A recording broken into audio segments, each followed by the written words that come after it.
Hi, I'm Charlotte Voisey here with ABC Fine Wine and Spirits.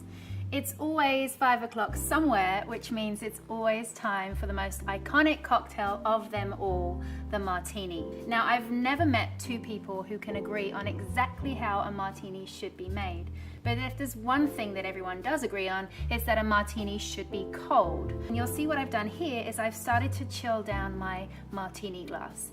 Now, to make the martini, I'm going to use a mixing glass rather than a cocktail shaker. So the first thing I'm going to do is take my mixing glass and fill this with ice. Over history, martinis have got drier and drier, and even gin has swapped out for vodka. I'm going to keep to a very sort of classic ratio of 5:1, meaning 5 parts gin to 1 part of vermouth. So that equates to about 2.5 ounces of Hendrick's, which is my favorite gin, to a 1/2 ounce of vermouth. Or in this case, Lillet Blanc. Lillet Blanc is technically a fortified wine from Bordeaux. It's not a vermouth by law, but it behaves very similarly to a vermouth in a cocktail. So a 1/2 ounce of Lillet.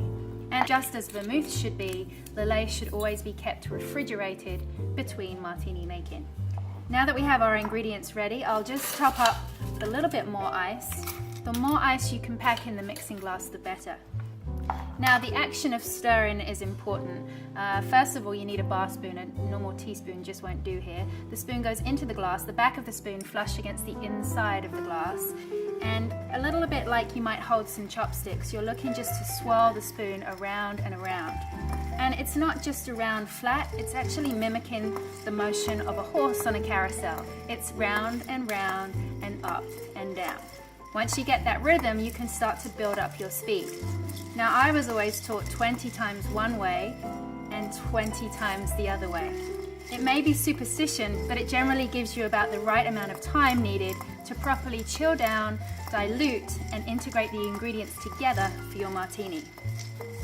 I think I might have lost count, but here we go. Once that's ready now, we can dump out the ice from our martini glass. Give it a little shake, make sure that's nice and clean and cool, and we are ready to strain our martini into that beautiful glass. Using a julep strainer here, you want to make sure you keep it nice and tight so that no ice shards come out. And we're looking for an elegant circular motion. A stirred martini is all about elegance, you see. Nice and cold, just as cold as if I would have shaken it, but what I get from stirring is a beautiful undisturbed mouthfeel. Now, to garnish an olive or a twist, I'm going to choose a twist. So I'll take a nice healthy lemon, a fruit peeler here, and on top of the cocktail on purpose, I'm going to scratch off a nice big piece of lemon peel. And as I do so, some of the oils might have already spilled out onto the surface of the cocktail.